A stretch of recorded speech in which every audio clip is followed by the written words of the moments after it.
Alright, what's going on, everybody? It's Neil from theloveoffighting.com. Just wanted to come at you with a quick video giving my predictions on this weekend's UFC 226. It's going down in Las Vegas. Despite losing the co-main event earlier today against Max Holloway and Brian Ortega, it's still a hell of a card top to bottom. It's going to be a great card in my opinion. Obviously, I want to see that fight put together again.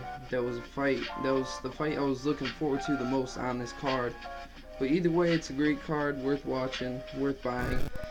I'm gonna start off here with Dan Hooker versus Gilbert Burns.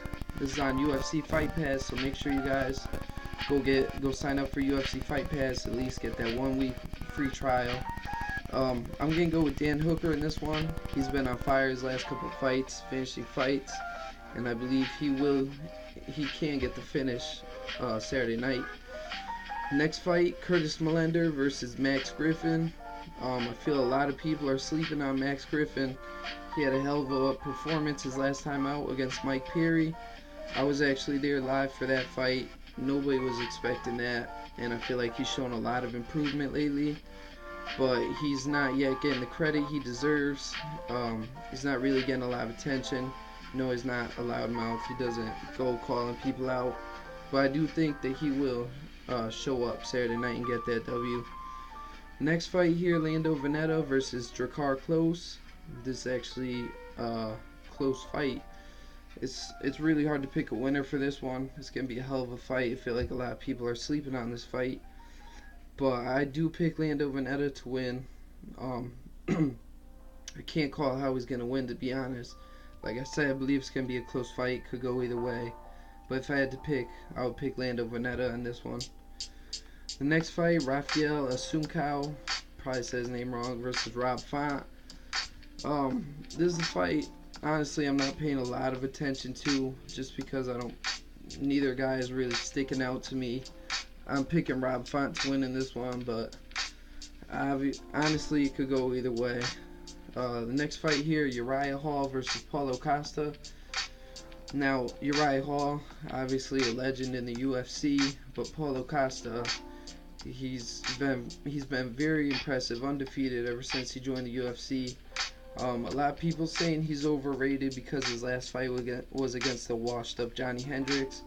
But you go back, you watch his fights before that, he's the real deal, and I believe he gets it done. I believe he finishes his fight fairly early. But at the same time, after watching Uriah Hall's last fight, you could never count that man out. So it should be a good fight. However, I do believe if and when Paulo Costa wins and Israel Adesanya, I'm actually picking him to win tomorrow night. I believe if they both win, that is a fight to make in the middleweight division. Both undefeated, both looking really good. The next fight here, kicking off the pay-per-view card, Gokhan Saki versus Khalil Roundtree. This can be a great fight. Gokhan Saki, he's looked impressive ever since he's transitioned over to mixed martial arts.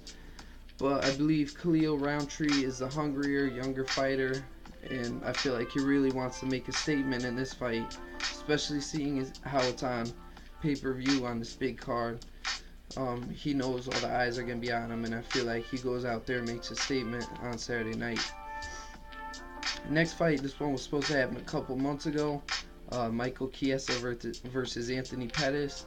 Obviously, Chiesa was pulled out of that fight due to the whole bullshit with the bus incident back then. But as much as I've been a fan of Anthony Pettis since the WEC days, he's actually one of the guys that got me into the sport back in the day. I do have to go with Michael Chiesa in this fight. I feel like he's hungry. He's got a bad taste in his mouth after that last loss against Kevin Lee. So I feel like he goes out there and gets it done. Obviously, I would like to see Anthony Pettis go out there and get it done, but he hasn't looked the same in his last few fights. So we'll see what happens with that one. Next fight. This is actually my favorite fight on the card. I'm glad that this got put together through circumstance. You got Mike Perry taking on Paul Felder. Now, Paul Felder has been one of my favorite fighters since he's been coming up. Doesn't get a lot of attention, mostly due to his fights falling apart for one reason or another. You've seen his fight against Ally Quinter get taken apart, James Vick, and now it led him to step up to welterweight to take on Mike Perry after Yancy Medeiros got injured. So this is obviously, or honestly, a great fight. I'm glad it got put together, and I'm definitely going for Paul Felder. But at the same time, Mike Perry has moved to Jackson Wink, so we'll see what improvements he's made to his game after his last loss against Max Griffin. Should be fireworks in that fight. Speaking of fireworks, Francis Ngannou versus Derek Lewis has been moved up to the co-main event. Title implications in this fight, obviously. I would believe that the winner gets to fight the winner of the main event. Now, Francis Ngannou says he's made improvements since his last loss to Stipe, which obviously exposed a lot of holes in his game.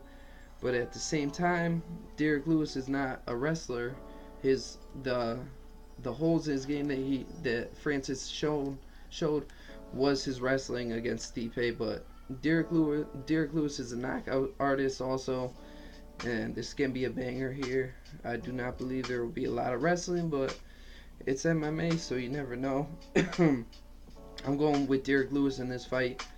I feel like he's taken his game a lot more seriously lately, and I feel like he gets it done against Francis and gets that next title shot against the winner of this fight, Stipe Miocic versus DC.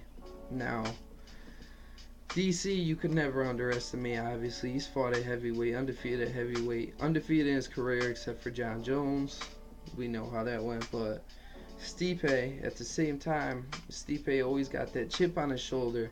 He's not getting the promotion he deserves. He's not getting the credit he deserves, the greatest heavyweight of all time. I feel like Stipe goes out there and gets it done. Not easily. This is not an easy fight for either guy. But, sorry. I do feel like Stipe gets it done. Maybe with a knockout. Who knows? It should be a hell of a fight either way. And obviously, the winner of that fight is most likely taking on the winner of Francis and Derek Lewis. So it should be a good night for the heavyweight division. You know, spark the heavyweight division back up. It's been dry these last couple of years. Well, not lately, but a couple of years in the past. So it should be a good night for MMA in general. Thank you guys for watching. Please check out my new website, theloveoffighting.com. Please subscribe to my channel. I will be making more videos like this. And thank you guys for watching. See you next time.